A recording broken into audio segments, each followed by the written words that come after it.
Perhaps while we are waiting for our speakers to successfully enter this room, I will just go ahead and go over some logistics. First of all, my name is Christine Hong. I am the chair of the Center for, I'm the chair of the Department of Critical Race and Ethnic Studies. I'm also the director of the Center for Racial Justice at Santa Cruz. And I served on the A through G work group that Boers assembled about a year and a half ago. And I just want to say in terms of logistics that we are going to dispense with introductions just in the interest of time. You can find those in the chat over to the right. We will be hearing from a number of speakers today. I wanted to let you know that the session will be recorded. It will live on the UC Ethnic Studies Faculty Council website, as well as the Center for Racial Justice website. There is no time allotted for Q&A. I'm very sorry about that. That said, please feel free to enter questions into the Q&A, and we will endeavor to answer those as we are able to. The other thing too is we are going to proceed according to relay. We will endeavor to do this just to pass the baton. We have a sense of what our sequence is, and we will pass the baton to each other. And we have been waiting for one of our speakers to be able to enter into the room. Let me just see. Let me see.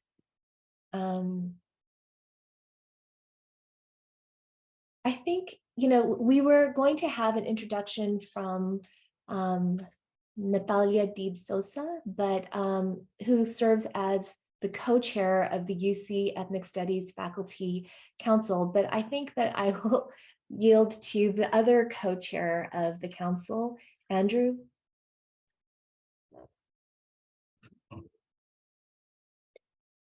Itobi Hokisakus, Andrew Jolivette, Tiskip Opalusa Takapa Ishak, Ishak.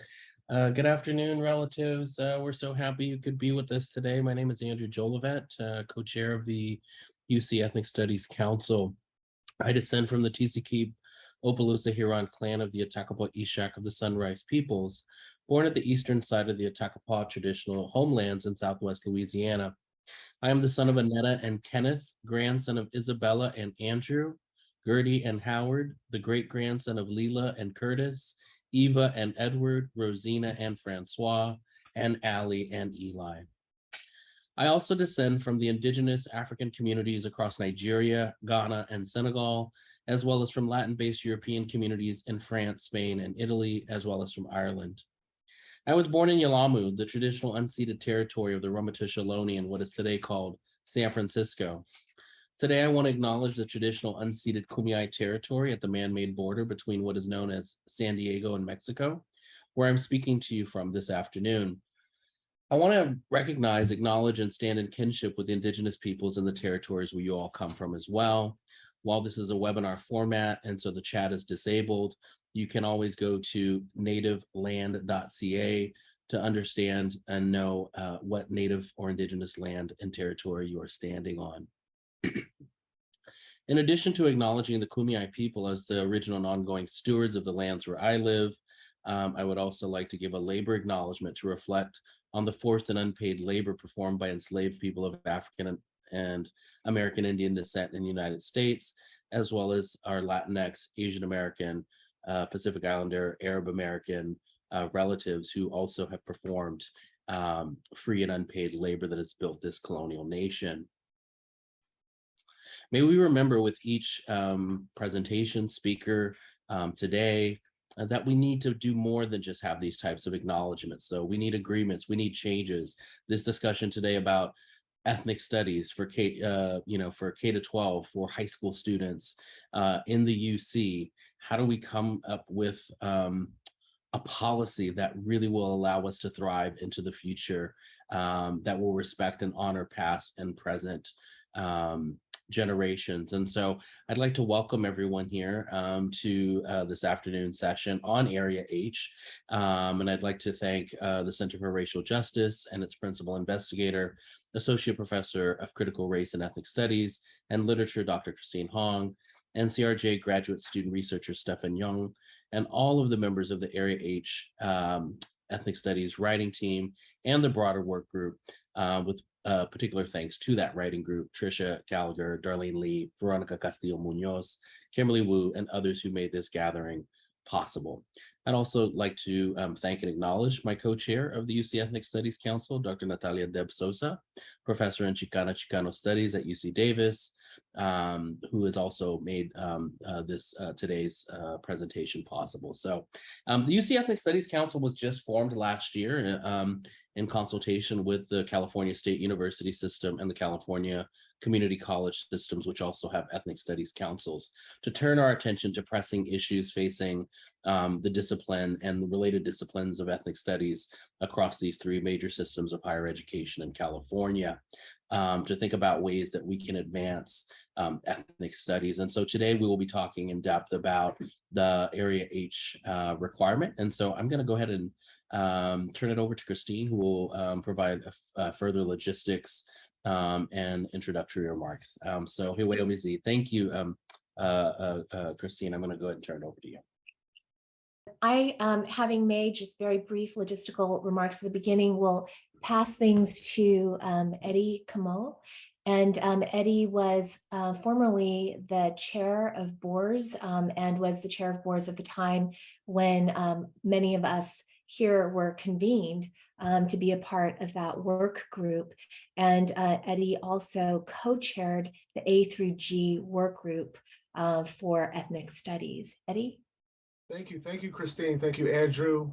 Thank you to the faculty work group for ethnic studies for your tireless work, for your leadership, for your labor. I'm happy to support it any way I can in terms of helping to advance this ethnic studies requirement. I'll be brief. I have 5 minutes. Sound the alarms, Christine, when 5 minutes gets here, because I may go past that time. But I want to at least provide a snapshot and address the guiding question that you provided me.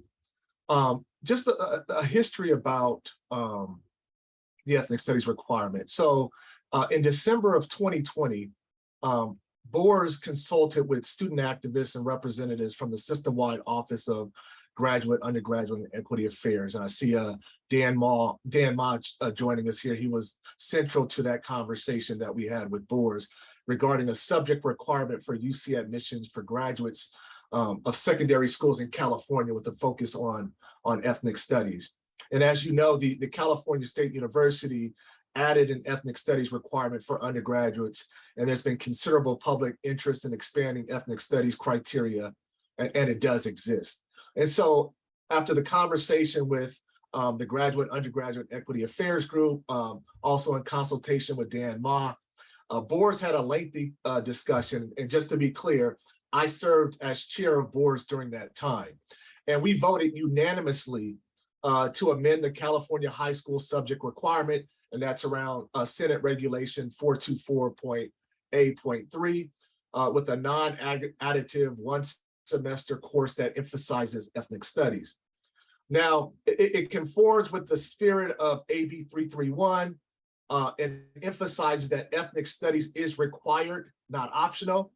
Because it is non-additive, students will still be able to pursue their specific academic and extracurricular interests should they not overlap. And the proposal is scheduled for implementation in 2030, allowing all high schools to really develop that course. Let's fast forward to January, 1 month later. With the support from not only BORS unanimously, we also got support from the Academic Senate and the Assembly to move forward with the faculty work group. And this was around January, February 2021, to develop a detailed proposal for UC new A through G ethnic studies requirements for undergraduate admissions. So this group was charged with this working group was charged with determining how UC's A through G ethnic studies requirements for undergraduate admissions will align with the state's proposed high school graduation requirements in ethnic studies. And again, that's around California Assembly Bill 331, Medina's bill. They were also going to review and propose revisions to Senate Regulations 424.4, aligned with the proposed UC Ethnic Studies Department. And ultimately, this work group was going to make recommendations to boards regarding A through G ethnic studies course criteria and guidance that will be circulated to the UC system Senate review. And again, that goes up the chain of commands. It goes from boards, it goes to the academic senate, to the assembly. I think this is important, and I'll end here, Christine and Andrew, about decision-making processes. I've served as board's chair for 3 years, vice chair for 2, and a rep for UC Riverside for 1, so a total of 6 years. Whenever we reach out to a expert group of faculty about a subject area, whether it's area C, mathematics, area D, science, we really just defer to those experts to come up with that and develop that criteria and advance that policy. What we're seeing here now with ethnic studies and the delay, the inability to move this forward is unprecedented. We've always, as board's members, tried to ask thoughtful questions, but we ultimately leaned on those experts to make those decisions. And again, it goes from board's approval to the academic senate to the assembly. And I'll pause there, Christine, because I think that's important to end with at least understanding process and a history of soliciting expertise from UC faculty and how they've been able to do their work and ultimately advance policy or generate criteria that we move forward. Never has there been a history, at least in my time, where that has been interrupted. Eddie, thank you so much for giving us that really important sense of context. And in addition to that, for doing the foundational work that we have been building on. And the foundational work that you did built upon a foundation of students, faculty, community members, so many decades of work to get ethnic studies off the ground.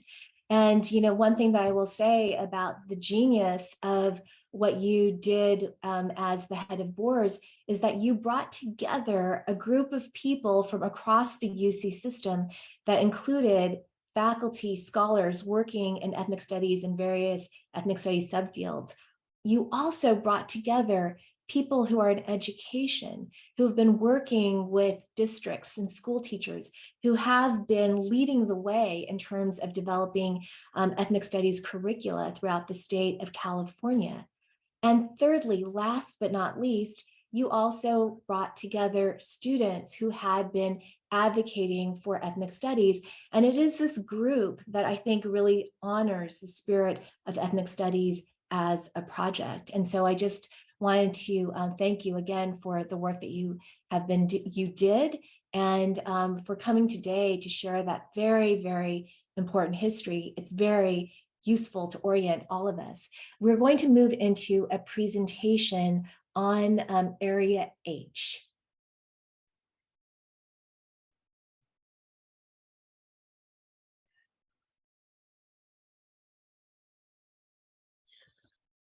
So Area H, as has been said, really came about really as a result of student interest, student demand. I think it is long overdue that we not only have an entrance requirement to the UC system for students taking ethnic studies coursework, because if we say that ethnic studies is an important intellectual component of a degree in the UC system, just like mathematics, science, other disciplines, we also should have similar such requirements for entrance to the UC for ethnic studies as well. And so we have been working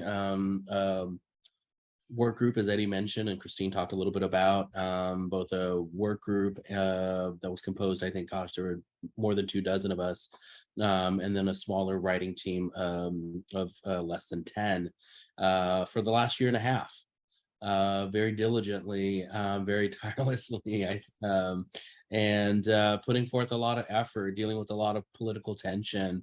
And so today we wanted to talk about some of the myths that have been floating around, because many of you listening today, maybe some more familiar with what Area H is and some maybe less familiar, maybe getting questions from teachers, folks in your district, parents, other faculty, right? We know that folks are coming from a number of different areas.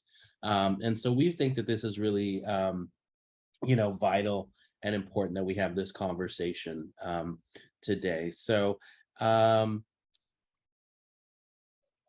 yeah. And the only thing I would say is that we also presented this work, which we're about to present to you, to boards, to basically kind of help assist with some of those issues.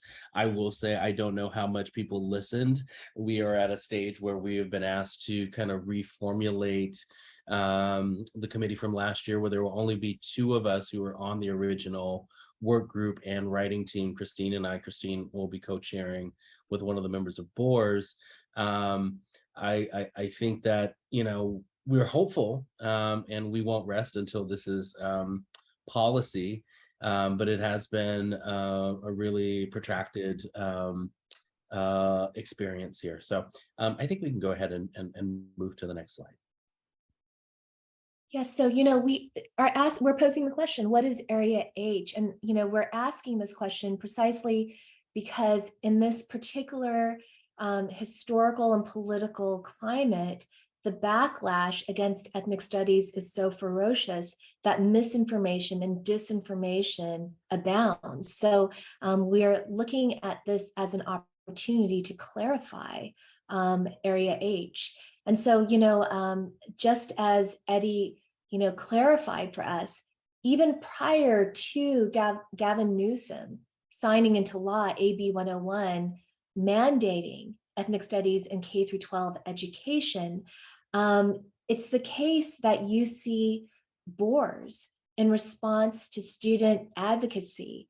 And we're talking about student advocacy on behalf of many, many thousands, tens of thousands of students, that basically you see boards voted to include a 1-semester course in ethnic studies as an admissions requirement. But very importantly, this is a non-additive requirement. It can be realized through an existing A through G course. And so it's also the case that in November 2021, you see boards, based on the work that the members of the work group and the writing team did in developing ethnic studies criteria, actually approved of these criteria. And again, this is a very tried but true way that the UC has proceeded with all of its A through G requirements, which is to say, tapping the knowledge of the content experts within the UC in elaborating a basically college prep version of ethnic studies. Another thing that I'll just say too is that this Area H, given that ethnic studies emerges in the UC system in the late 60s, so we're now over 50 years in, this is a long overdue requirement that is culturally relevant to the majority population in California. And let's keep in mind that from 2000 onward, California has been a majority minority state. I want to say one other thing, which is that Area H is a funded, ethnic studies in response to AB 101 is a funded mandate. And insofar as Area H dovetails with AB 101, we're talking about this unique confluence, not just of a requirement, but state funding to ensure its implementation. We'll go to the next slide. So we found it necessary to introduce folks to Area H in the context, but also address some persistent myths and facts that seem to be circulating in different contexts. So if we can go to the next slide, the first myth that we want to address is that ethnic studies is somehow synonymous with multicultural education, or DEI, diversity, equity, inclusion, or anti-bias, anti-racist ABAR education, which you find in many school districts right now. Ethnic studies is actually a university established scholarly field, right? More than a half century old, with discipline specific content, vocabulary, pedagogy, right? And within ethnic studies, we're centering Indigenous people, people of color, their knowledge, epistemologies, ontologies, self-determination, with one of the major goals being eliminating racism and other forms of oppression. So sometimes multicultural ed, DEI, ABAR might have some similarities with ethnic studies, but they are separate disciplines. And it's really important also to recognize that AB 101, the law states that you have to use ethnic studies content to meet the law as a primary content through which you're teaching ethnic studies in high schools. So very important myth to dispel related to the difference between ethnic studies and these other initiatives.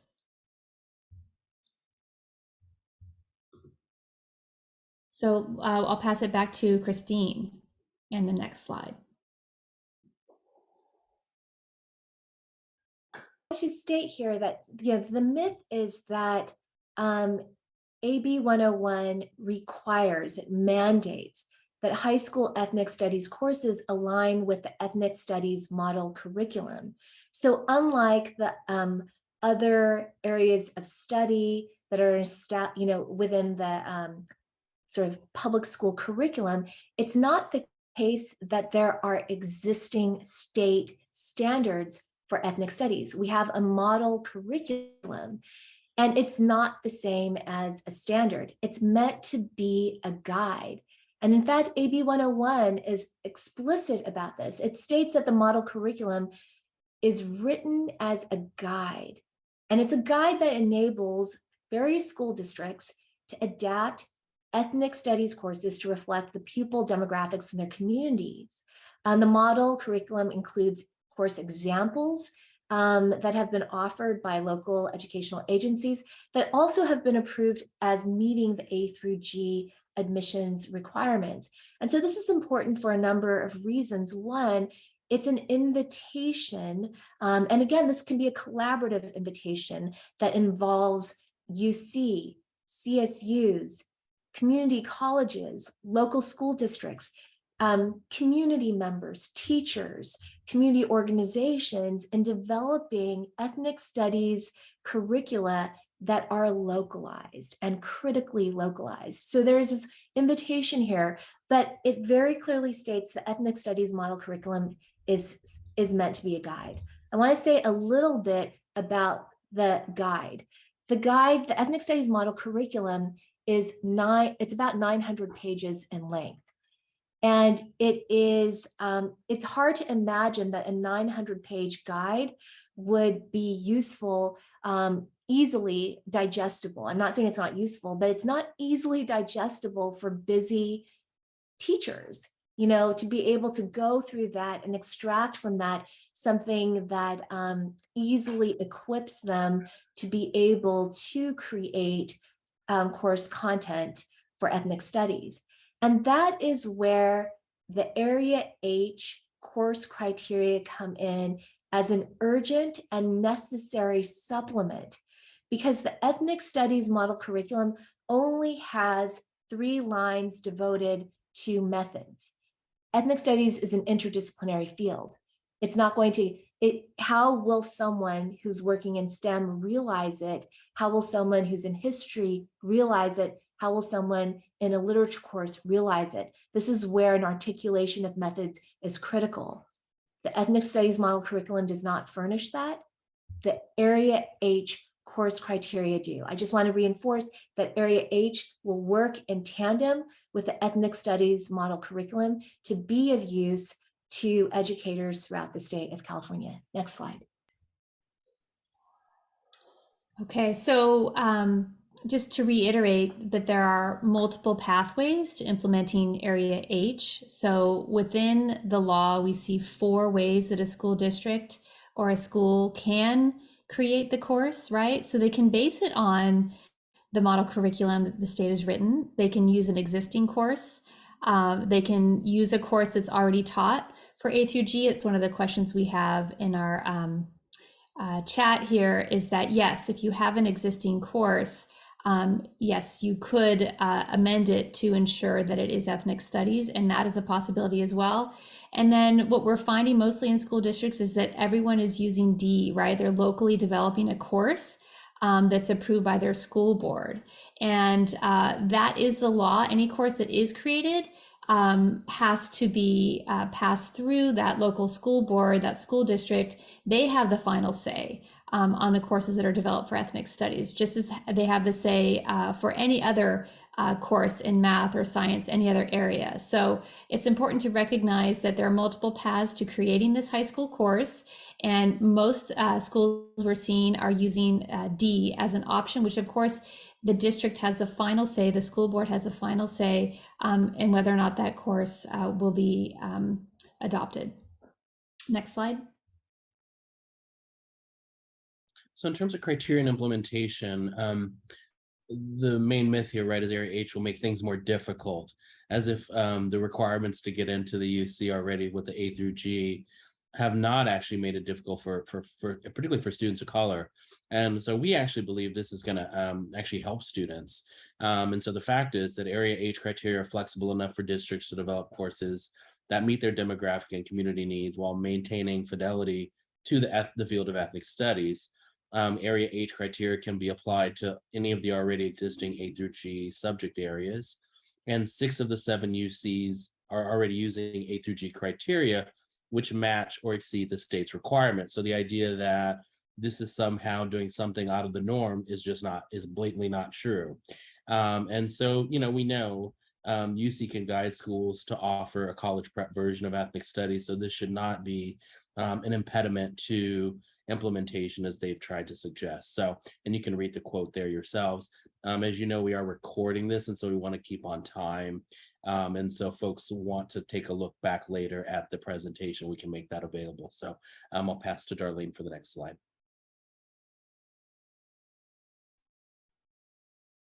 Hi. So one of the other concerns are it will hurt applicants outside of California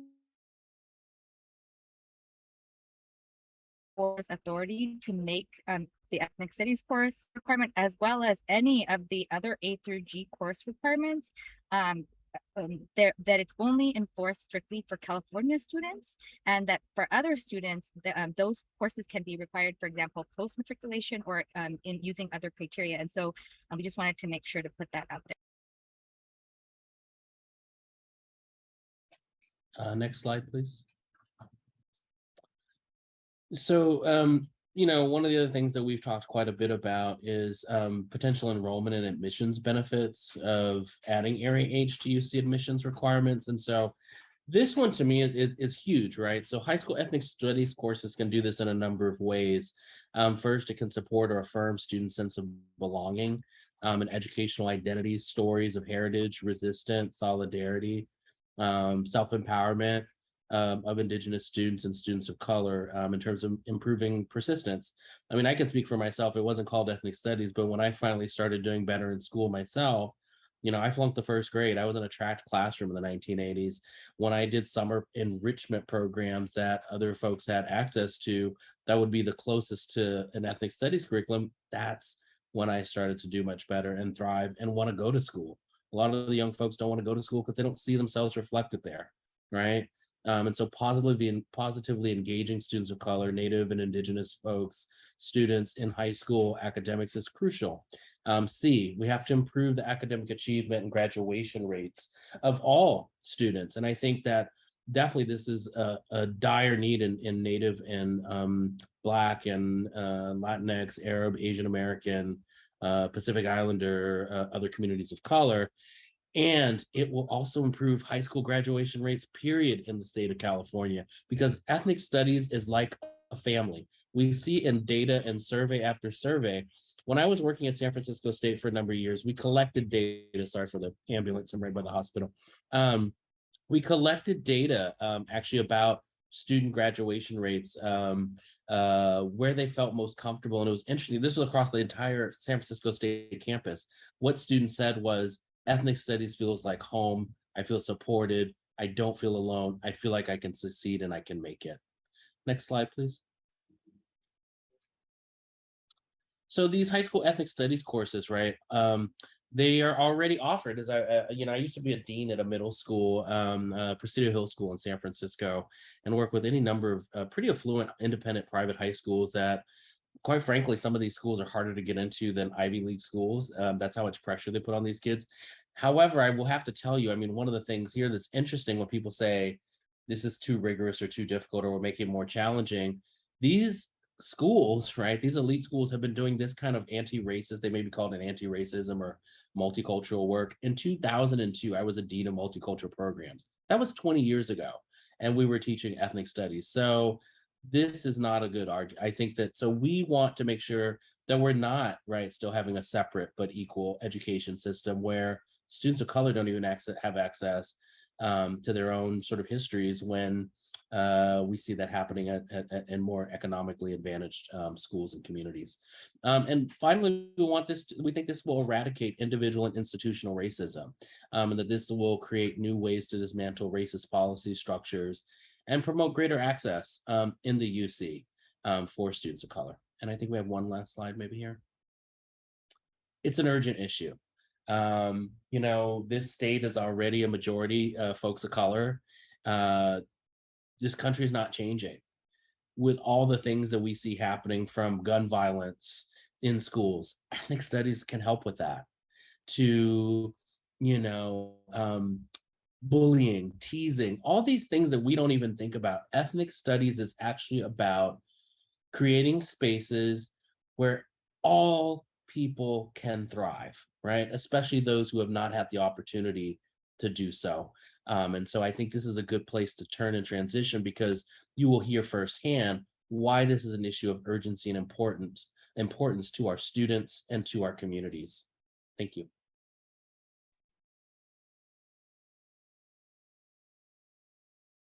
Things over to Dan Ma and Kim Woo of Gen Up. Yes. Hello, everyone.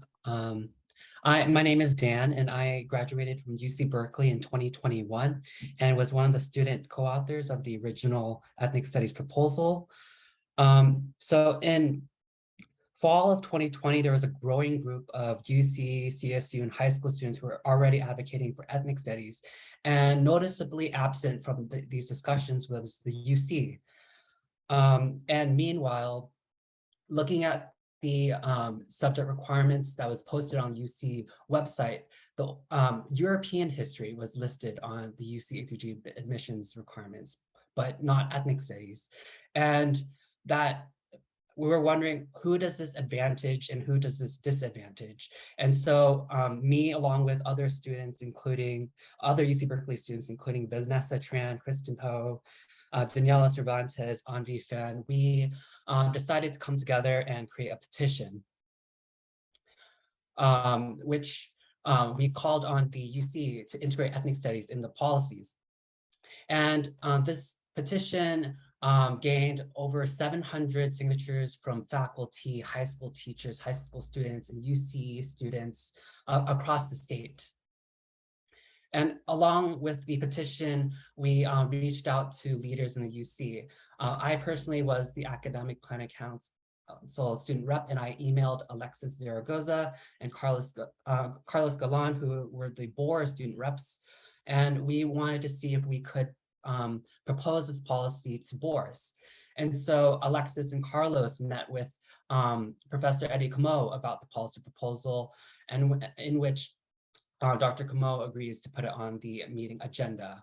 And so that was the start of the this process of figuring out what the policy should look like and getting feedback on the policy.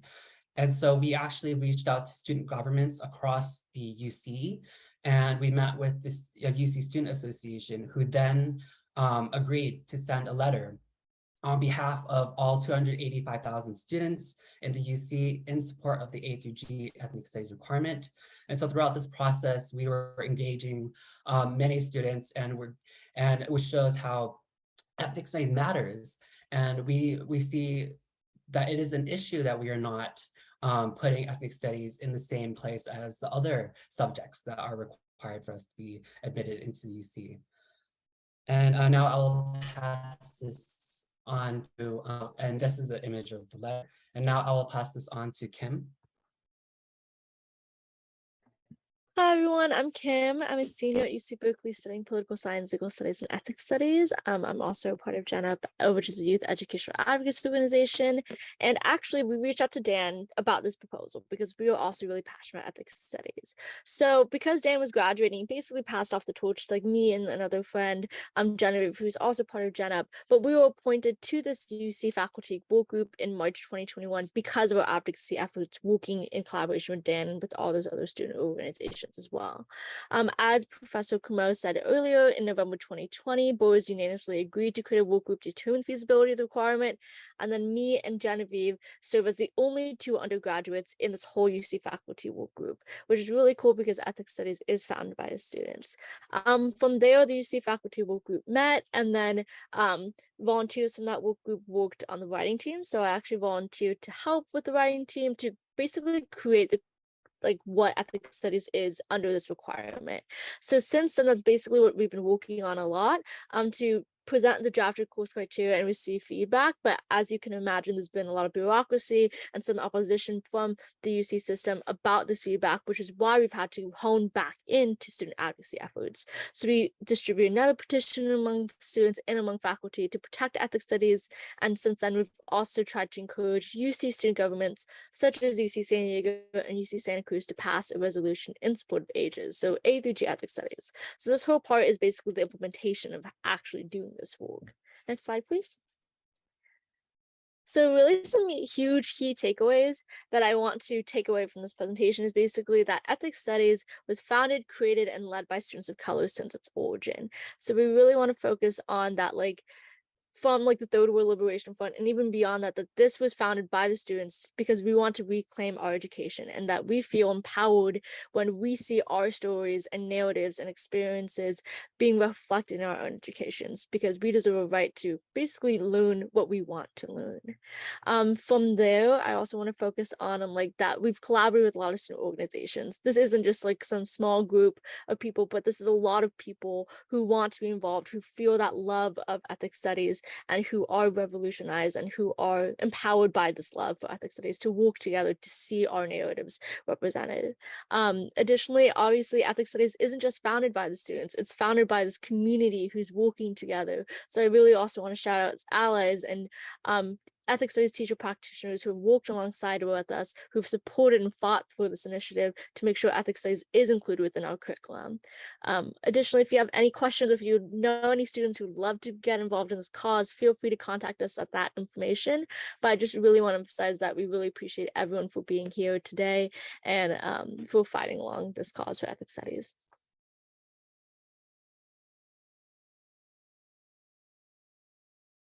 Invite Roxana Dueñas to speak from Los Angeles. Hi, everybody.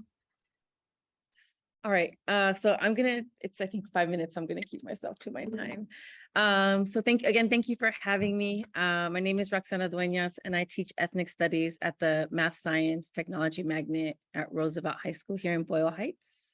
Next slide.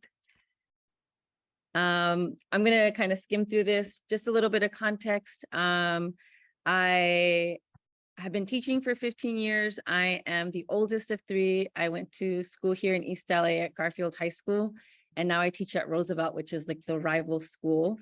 And I always share that because the context is that I went to one of the schools that was part of the walkouts.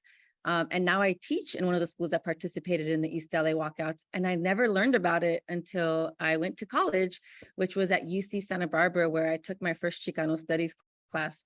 And I always share that because even though I was a straight A student in high school and I took all the AP classes, I really struggled my first year in Santa Barbara, and I felt very out of place. I felt like I didn't belong. And it wasn't until I took my first women's studies class and Chicano studies class that I was like, oh my gosh, this is my history. This is my community. And we're, studying it in a, scholarly academic way. And I felt very seen, and I felt very excited and curious and hungry. And I decided that I wanted to be a history teacher in my community to come back and share these stories. So that context, I think, is really important. And I think in that corner, you can see a picture of me in the 10th grade. And I think about what is the kind of teacher that I would have liked to have had. And my teachers were great.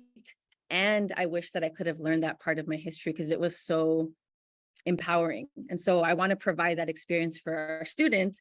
And so there comes in the class that we created here at Roosevelt. So next slide. Here at Roosevelt, we've been teaching ethnic studies, like the specific course that started as Boyle Heights and me since 2015, where all of our 9th grade students take this intro course. The curriculum was co-created with 2 other teachers. Next slide. And the three themes that we really focus on in our class are resistance, resilience, and reimagination. So students learning about how we resist and why we resist from social movements.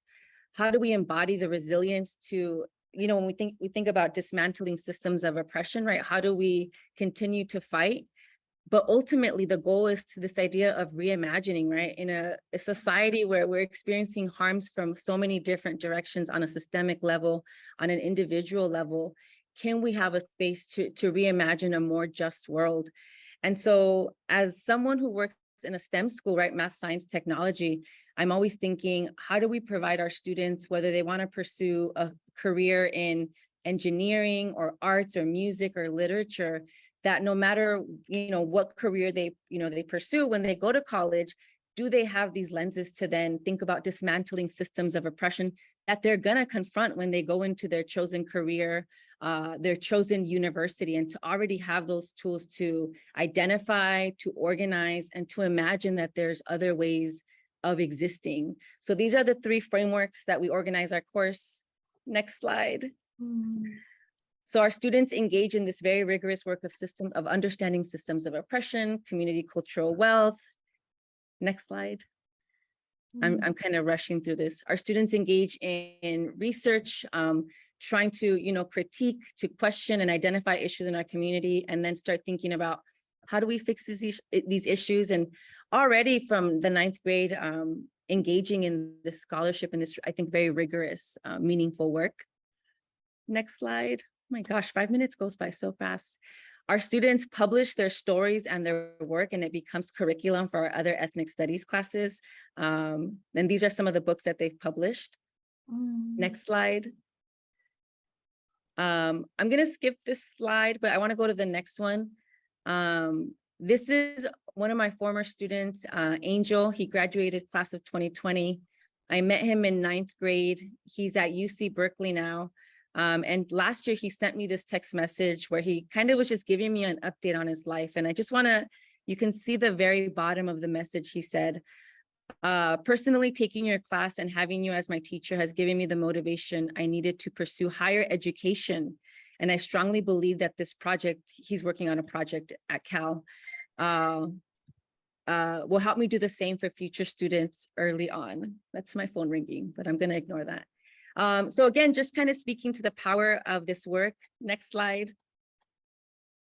And so ultimately, again, our students should be able to go into the UCs with, just this framework of solidarity, empowerment, agency, liberation.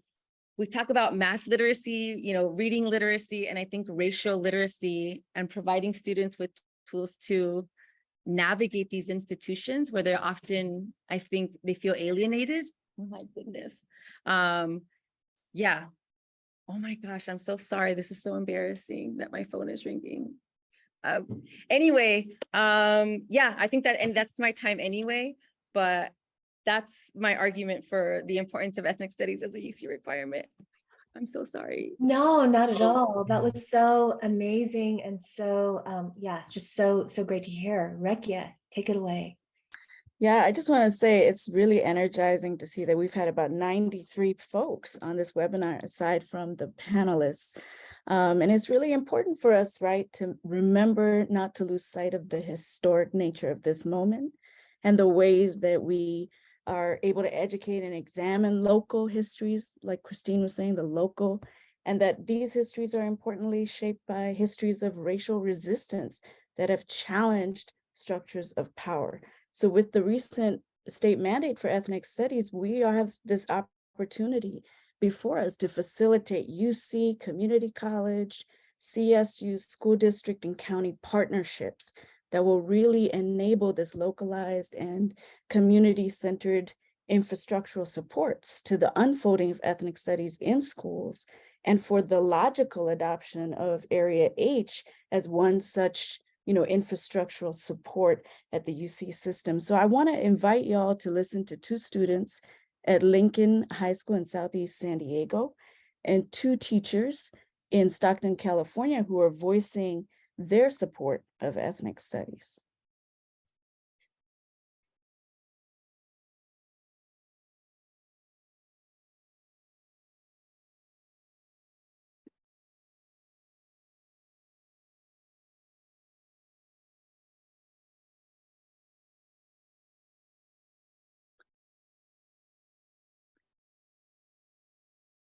I think we're just waiting for the videos to load.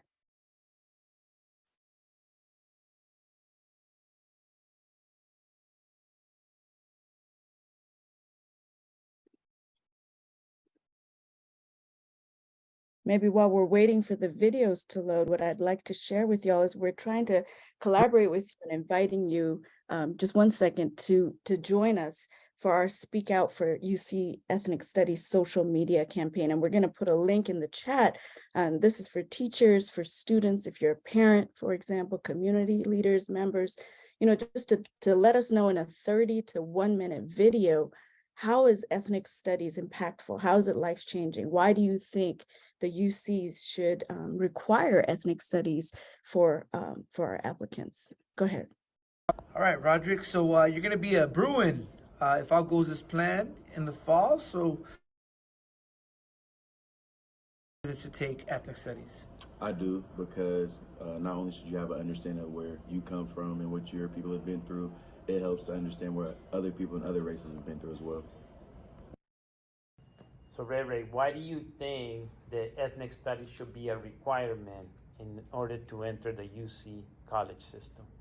I think ethnic studies should be a requirement to go to college, because you get to learn more about your culture and about yourself, and you'll be more confident to go into college and to learn. Thank you. Hello, my name is Marco Rojas. I'm a teacher here at Stockton, California, teach at Franklin High School. One of the main reasons why I believe that ethnic studies is vital to just the high school experience is that the kids finally get exposure to the realities of the world, right? The social dilemmas that we face with racism, sexism, all the isms in our society, and students get just some form of knowledge, and they don't have to wait until college to just get exposed to that type of learning. And some of the kids don't even go to college, so the fact that they get it at a 9th to 12th grade level, it's vital to our society. I was not fortunate enough to have the exposure of ethnic studies until I got to college, and not even a good form of knowledge of it until I began teaching ethnic studies. So I'm just glad and blessed that I'm able to expose these kids to this knowledge. Thank you. Hello, my name is Mr. Torres, and I'm an ethnic studies teacher here in Stockton, as well as a former ethnic studies student. Ethnic studies in high school matters because it's a class where students are able to learn about themselves. They get to explore their own identities and learn how different identity lenses impact people's lived experiences. In ethnic studies, students get to dive deeper into their own histories, as well as the histories of other peoples, in order to understand our world today. It allows students to feel represented so that they're more invested in their education and more likely to graduate. As a teacher, I'm honored by the fact that some of my students have come back and told me that taking my ethnic studies class played a huge role in inspiring them to go to college so that they can give back to the community. In fact, when I was a student, ethnic studies played a huge role in inspiring me for the same reason. And I hope to continue inspiring my students so that they all feel empowered. All right, Thank you to the teachers for doing amazing work with our young people. Please join us for our campaign. Submit your video, 30 to 1 minute. I think we want to hear what you have to say. It's really going to buttress the work that we're all doing together to make this happen. Thanks, Christine. Everyone who spoke today, who shared everything from the experience. I mean, for all of us, I think too, as educators, as students, as members of communities, as parts of families, we can understand the extraordinary part of just larger community structures. We understand the incredible significance of ethnic studies. And we're at this moment where we have the opportunity to actually implement Area H and to do so in a way that honors the fact that ethnic studies was never about reproducing the status quo. Ethnic studies has always been about transformation and social transformation. And you could see that in Roxana's slides, how incredibly transformative it is. And it's really in that spirit of embracing the transformative potential of Area H that we hope, that you will spread the word, get the word out about Area H. And I'm going to say this too. We have an opportunity to work to develop Area H course criteria that reproduces ethnic studies as a socially transformative field. And in doing that for the state of California in tandem with AB 101, which mandates ethnic studies at the K-12 level, we have an opportunity to roll out ethnic studies throughout the state, and California will serve as a model for the rest of the nation. So this is extraordinarily consequential, and we have an opportunity to do justice to the field and to all the people who have struggled for ethnic studies throughout the decades. And we just really thank you for joining us today. We encourage you to partake in our social media campaign. Please also check out too our UC Ethnic Studies Faculty Council website. And also I wanted to say thank you too to Domingo Canizales and Stefan Jung, who have been doing so much work. Stefan has been working tirelessly. Feel free to turn on your cameras if you don't mind. And we just like to thank you for that. And just thank you everyone again for joining us on a Friday afternoon. And Roxana, I wanted to say, could you say the title of your book once more? People wanted to purchase that. Oh, let me just grab one right there. Grab one. And while Roxana's grabbing the, can we show just some of that stuff on the, oh, perfect. It's called This Is My Revolution, and it's through a nonprofit through 826 LA. And they have a website. If they still have copies, you can still purchase them. They have different years and different versions. And it's a nonprofit, so all of the money from the books goes directly back to the organization. I know they have one in San Francisco, they have one here in LA and a few other places. So yes. Oh, that's so great. So we can place a link to that book. And if you wouldn't mind sharing your slides with us as well, we can make sure that we put those up on the CRJ and UC Ethnic Studies Faculty Council websites. And we'll put our own PowerPoint presentation up there as well. And you can find recordings there sometime next week. But Andrew, you're going to say? I was just going to ask if we could just for folks that sometimes I find it helpful to see things visually. Just the social media links. I think that we have some of that stuff that we can just show on the share screen where folks can go to get to our Instagram, the website, but also the instructions for the media campaign itself. I thought it might be helpful for folks to be able to see that as well. Thank you. And there are links also that were put in the chat. Thank you all so much. Yeah, thank you, everyone.